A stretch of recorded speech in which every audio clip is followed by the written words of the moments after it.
I'm Jambo, and welcome to African Spiritual Thought Channel.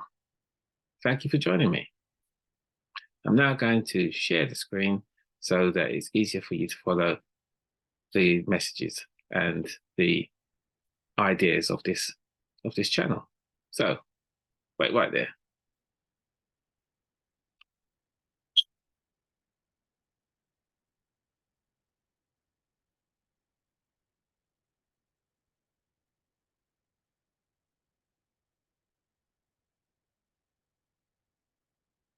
Wonderful. So, African Spiritual Thought. Welcome again. My name is Imani A Nassor, and I'm an African spiritual coach, life coach, and African spiritualist practitioner. So what is this channel about? So this African Spiritual Thought channel aims to support you on your personal spiritual journey through presentations on my intuitive understanding. Through the presentations, I will share spiritual advice and guidance, talk about my own spiritual experiences, and promote African spiritual concepts. If the information on the channel resonates with you, fantastic. And please subscribe and comment and share if you like. But I want to make it clear this isn't a debate show, not trying to force any ideas on anybody or argue over any points. If it resonates with you, fantastic. If it doesn't, then I'm sure there's other information that you can find that is right for you. You can obtain more spiritual information and support from my African Spiritual Life Coaching website, and you can see the address there, https africanspiritlifecoaching.com. So let's begin this taster session of words of wisdom from Kemet. What do they mean spiritually? This is taken from a larger workshop that is made up of five sessions. So this just gives you a flavor and understanding, and is useful for this channel to explore these ideas. But with any endeavor spiritually, we always want to connect with the creator, the powers, and the ancestors. And we use a ritual to change the energy. And that in Kiswahili is called Mabadiliko ya Nishati. You can see, change of energy. So we'll begin. Kubadilisha nguvu sasa, tunawashukuru wote, mamlaka na mababu. Kuuliza kwamba tuna uhusiano wa karibu na kwamba watasaidia katika kuonyesha malengo yetu. Which translates into English as, to change the energy, we now thank the all, the powers, and the ancestors. To ask that we have a closer connection with them and that they assist us in manifesting our objectives. And we end on the words of power and manifestation. Mapenzi ya wote na mapenzi yetu, which means the will of the all is our will. So, in order to explore these words of wisdom from ancient Kemet, it's good to understand African spirituality, which is the basis of all the spiritual thought in Africa, and particularly in ancient Kemet. So it's good to have a common understanding. So, what is African spirituality? Dalian Adolfo and Verona Spence Dolfo, the creators of the brilliant, groundbreaking educational African spirituality resource, Ancestral Voices, captured the main characteristics of African spirituality. They have taken the work of many great African writers and spiritualists and distilled the information into digestible form. There you can see the cover of their DVD. Their work demonstrates that there were many tools that Africans had developed to understand the life force or spirit that all existence, past, present, and future, are part of. The tools depended on our place in time, our location, and language we spoke. Therefore, the tools have many names: Fudon, Bagua, Kemetic Mystery System, Obia, Ether, Candabole, Dogon, Bunda di Congo, and Romani. None are more correct than any other. They are just the methods the all, or the creator, gifted to humans to understand reality. The characteristics of African spirituality, wherever and whenever it is expressed, are as follows. First, conceptions of the creator. God, Amen, Muumba in Kiswahili. The creator, the all, or Wote, is thought as the supreme consciousness, and everything that has existed, does exist, and will it ever exist, including humans, are divine mental projections of this supreme consciousness. Supreme consciousness is viewed as a singularity, immutable, and manifests in infinite forms. However, these manifestations are subjective reality, an illusion, as in absolute reality there is only the singularity. Supreme consciousness is omnipresent, omnipotent, and omniscient. Nature is an expression of supreme consciousness. It is divine, intelligent, and should be respected and be harmonized with, as we are nature and nature is us. And there you can see on the screen one of the earliest conceptions or pictographs that are used to represent the all, the creator. Next, the creator as female. The earliest depictions still on record in Africa today are of the creator as a female and one with child, pointing to the function of giving birth, that is, coming into being or form. Next, the creator as male and female pair. There's more surviving recorded evidence of the creator as male and female pair in existence, as opposed to a singular male godhead. The conceptualization of a dual nature to the creator is the recognition of the involvement of both a masculine and a feminine principle for creation to come about, as you can see represented on screen. Nature of existence. In the African worldview, the nature of existence does not comprise solely of what we can perceive with our visual sense, that is, our eyes. The universe is composed of two aspects or realms, physical and spiritual, with the spiritual realm further stratified into various spaces or abodes. These spaces include those of departed ancestors, spirits, or forces of nature, and that of the ultimate source of creation of all things in existence. These two realms are in constant interchange with one another, and what happens in one realm can have an impact on the other. In so doing, order and harmony are manifested in the cosmos and on Earth. Next, order and balance.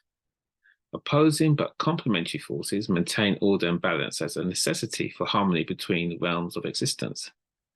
There can be no good without bad, and the bad is not to be dispelled entirely per se, but rather managed and utilized as a source of learning to inform future actions and attitudes. The interconnectedness of things.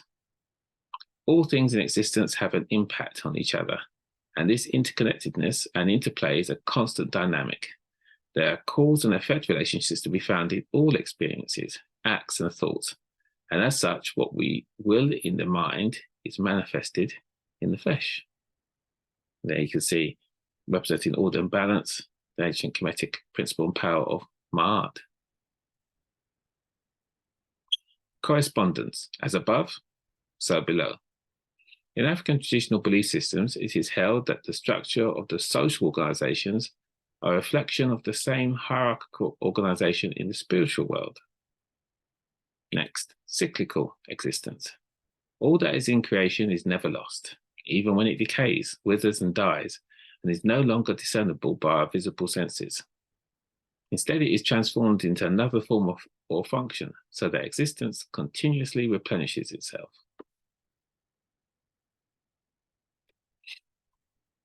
Spirit of being.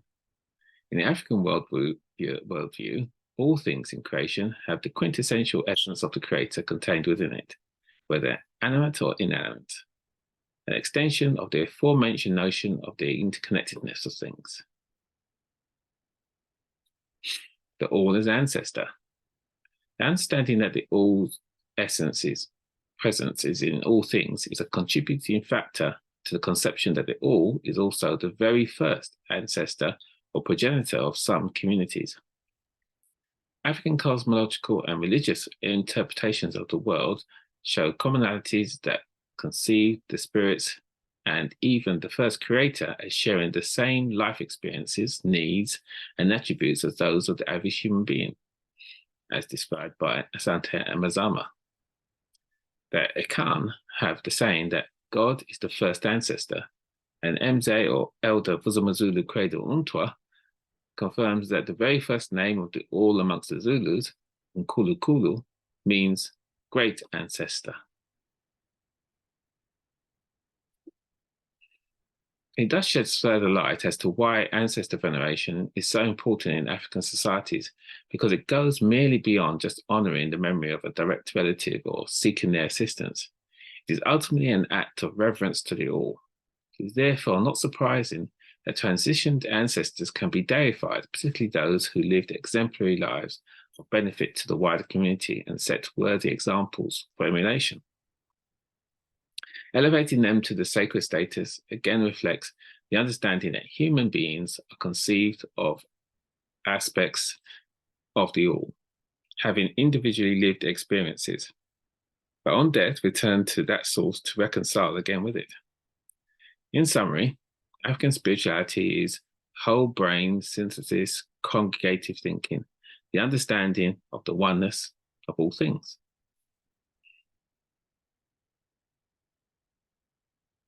Now we've got that basic understanding of African spirituality, we can proceed further. CPASS. The following words of wisdom for Kemet have been selected from the wisdom literature of the ancient Kemites, compiled by Mze Muata Abahaya Ashby in his great work, Egyptian Proverbs or CPASS. You can see the cover of the book there. These texts date back as far as the first golden age of Kemet, the old period, 4240 BCE to 2180 BC. And BCE means before the Common Era. So now we've got that basis, we can start looking at the words of wisdom from Kemet. So everything you see on screen that is in green text, green font, that's the actual words from the book, from the CPASS, the actual words of wisdom. Everything in white is my intuitive interpretation of those words from Kemet. Okay, so let's begin. Nothing in heaven is a slave. Nothing on earth is free. We are divine spirits having a divine human experience. Being a slave of the fourth dimension, I say fourth dimension, what I mean is that there's three dimensions that we recognize. We have up and down, that's one. Back and forth, that's two. Side to side or left to right, that's three. And the fourth is time. So being a slave of the fourth dimension occurs when your personality doesn't recognize that physical experience in and of itself has no intrinsic value, e.g., right or wrong. It is neutral. It is our attitude that conveys value. The appropriate emotions we should have all the time are in line with the divine, that is peace and joy, or Imani A in Kiswahili. If our attitude is correct, all experience is a guide towards the spirit, conforming to the higher self, or Nebuchadnezzar, Lord of all, as the Kemites named it.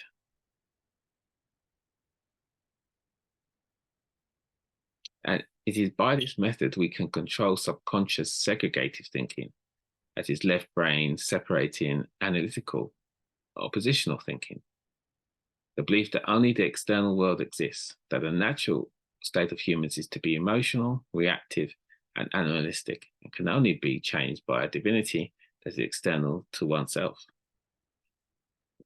That logical thinking, a very separating way of thinking, is epitomized by the image of Sebek there from ancient Kemet.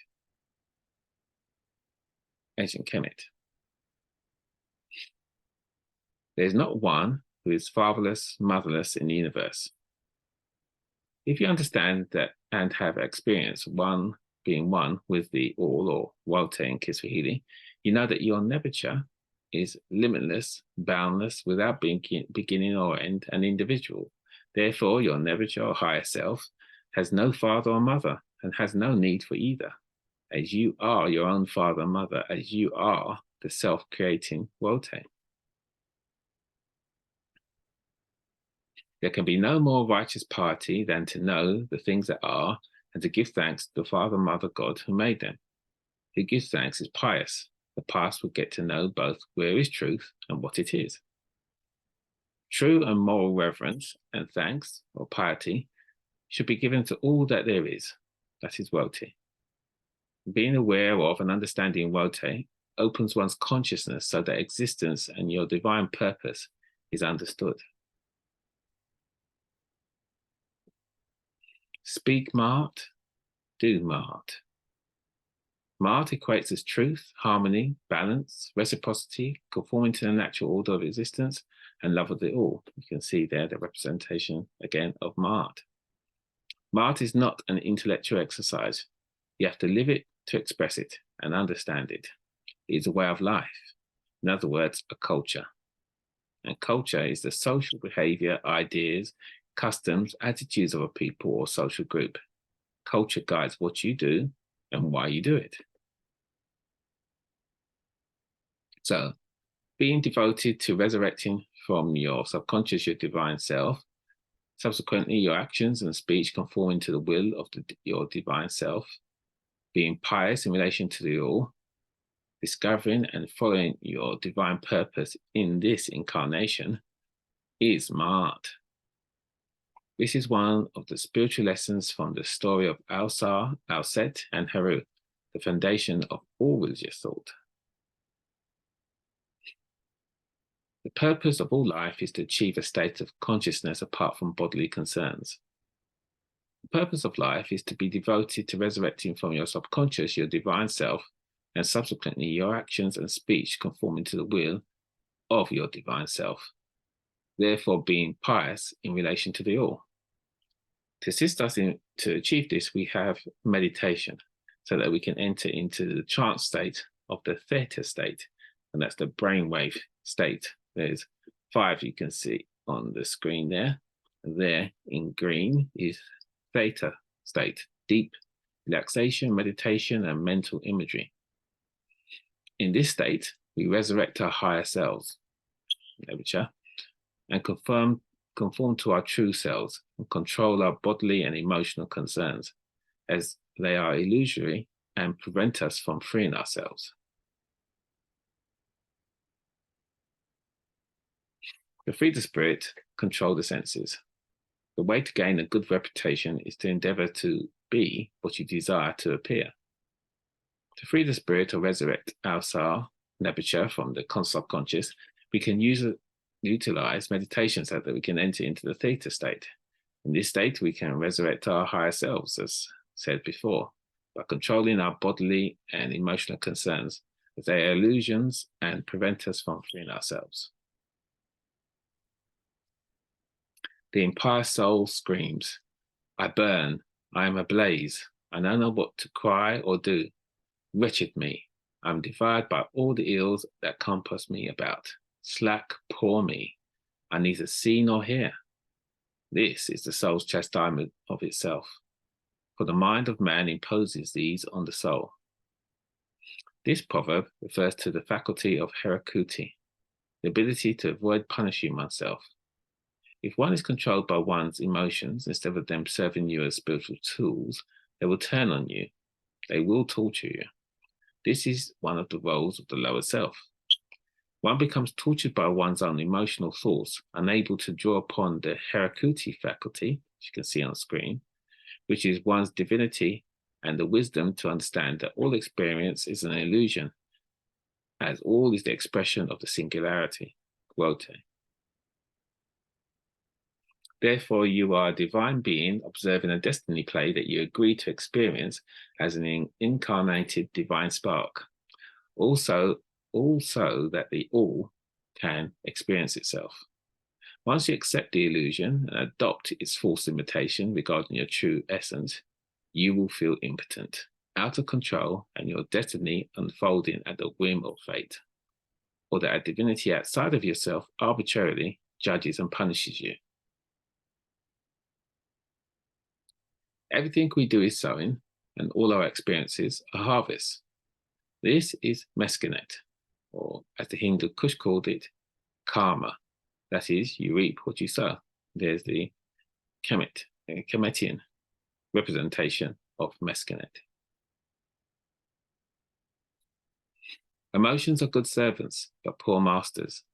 As said before, if one is controlled by one's emotions, instead of them serving you as spiritual tools, as allowing you to flex your spiritual muscles, they will turn on you. They will torture you. This is one of the roles of the lower self. And here we see Nassor represented as a mummy. So giving the symbolic interpretation of being dead to the world, dead to your emotions, not being controlled by your emotions. There are two images of God, cosmos and humankind. We are of the same quality, but not the same quantity as Woti. Our physical bodies are made of the same elements that are found in the animate and inanimate cosmos. We are stardust. Self-knowledge is the basis of true knowledge. Man, know thyself. You are the omnipresent, omniscient, and omnipotent Muumba, or creator, translated from the Kiswahili. So to help understand this very deep concept of, know yourself and that you are Muumba, you are the creator, you are the all, do this thought exercise that I'm going to relay to you now. Eyes open, eyes closed, as you wish. So imagine that every living organism that has ever existed, and all those that are yet to exist, has a lifespan that could be portrayed as a linear piece of string. Also, each string lifespan has an infinite number of variations, representing each action or option taken and the opposite of that action or action or option taken. Each variant lifespan is a dimension. Now imagine that all the lengths of string lifespan are lined up next to each other in parallel lines, equidistant from each other. Then imagine all the lifespan strings are pinched together at a single point, the point at which all the lifespan strings meet in our individual beings. The point that they meet is our individual beings, our higher selves, or Nebuchadnezzar, illustrating that our individual beings are the sum of all things that have ever been, are yet to come, and every possible variation. In other words, the all.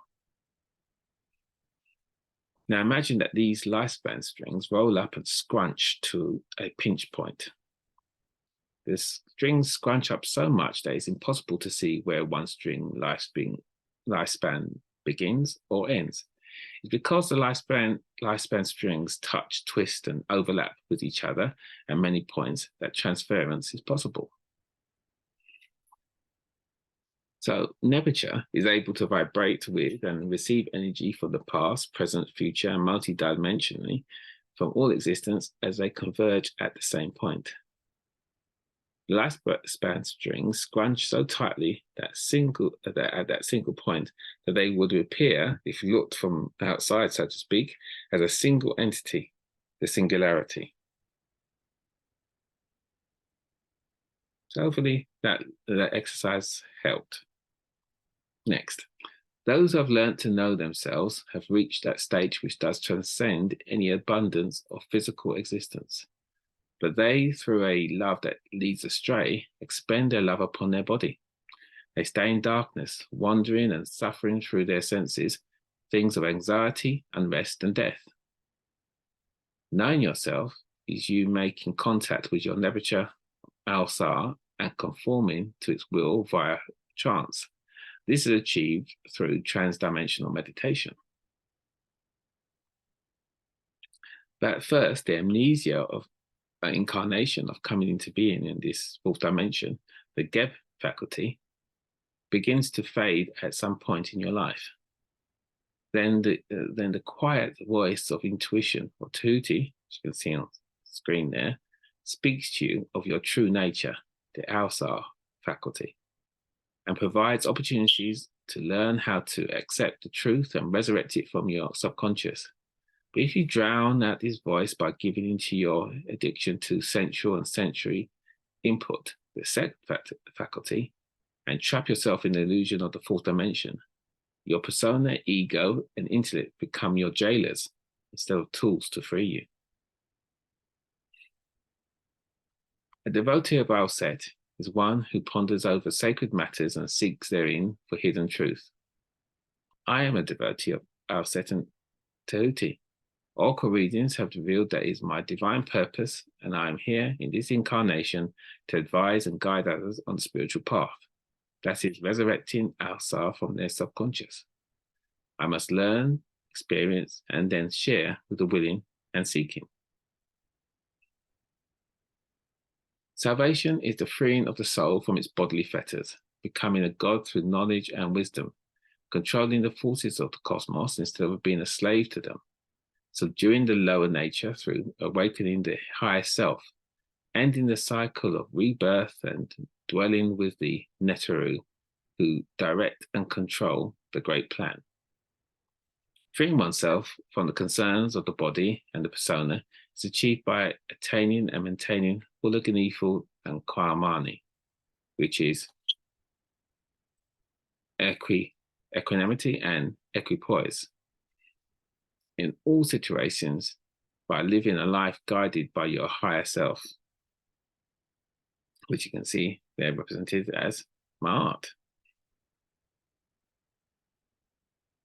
This way opens for resurrecting your Alsar faculty, or Nebuchadnezzar, from your subconscious, therefore gaining direct access to Huti, divine knowledge and wisdom, and accepting and utilizing your unlimited and boundless true self. Once this is achieved, you escape reincarnation as you have finally fulfilled your divine purpose and ended all perception of the illusion of duality and conformed to the singularity. When opulence and extravagance are a necessity instead of righteousness and truth, society will be governed by greed and injustice.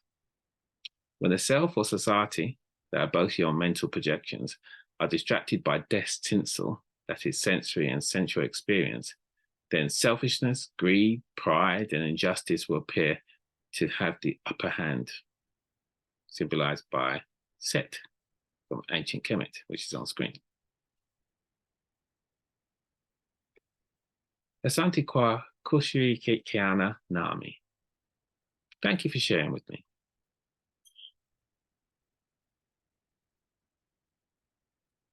So here are the references from where this information and from the wider workshop are taken.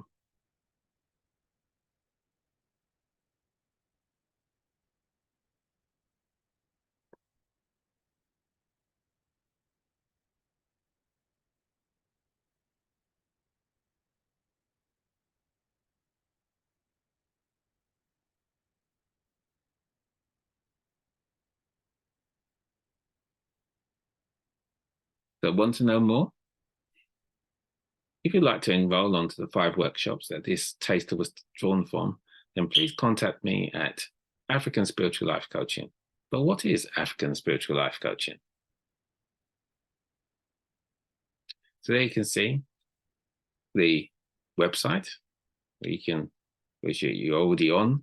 That's how you're watching this now, or you're watching on YouTube. So that's where you can go to on the internet to find my website, or you can email me at thbobrsLTD@outlook.com.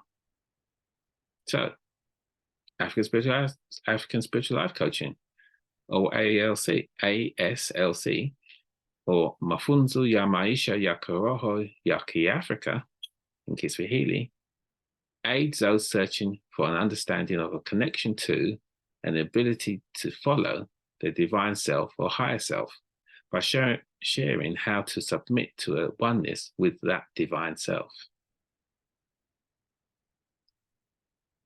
As we've been discussing, the African civilization of ancient Kemet, which we now know as Egypt, named their divine self Nebuchadnezzar, the Lord or ruler of all, as we discussed.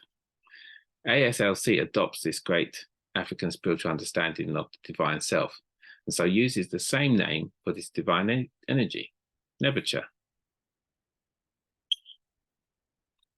The divine self, or Nebuchadnezzar, is of the same quality but not the same quantity as the creator or source of everything.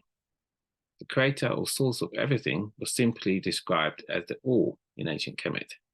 In ASLC, the name the All is translated into Kiswahili, therefore Wote is used.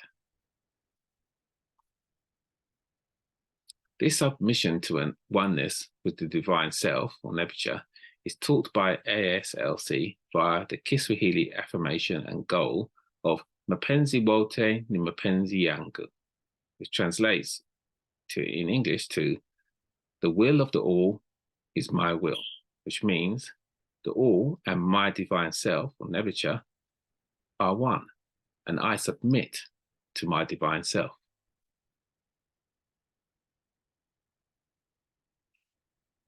ASLC shares with clients that the steps to achieving Mapenzi wote ni mapenzi yangu are confidence, purpose, authenticity, and safe space, or CPASS.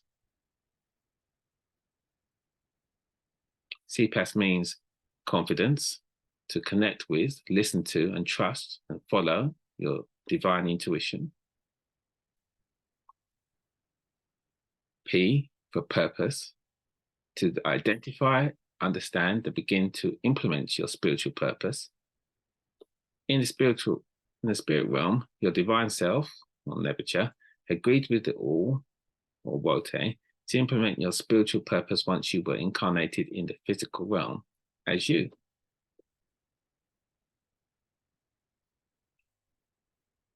A for authenticity, to understand that by following your intuition and implementing your spiritual purpose, you are in essence living an authentic African cultural life.